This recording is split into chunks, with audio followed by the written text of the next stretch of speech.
What would you do with this leftover amla powder and fenugreek oil and fenugreek that's left over after straining? You can feel free to use this in your other hair masks. I would boil this and strain this again, maybe with some other powders, some hibiscus brahmi, but I'm going to set this aside until I'm ready to use it as well.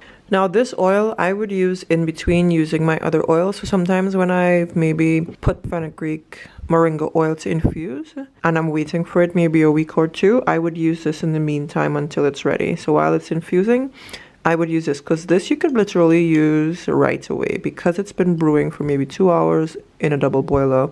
You can use it right away in your hair for your hot oil treatments, you could add it to your hair masks, deep conditioning, as your growth oil for your scalp to massage your scalp and so on. If you use this oil, please let me know in the comments below. Ciao.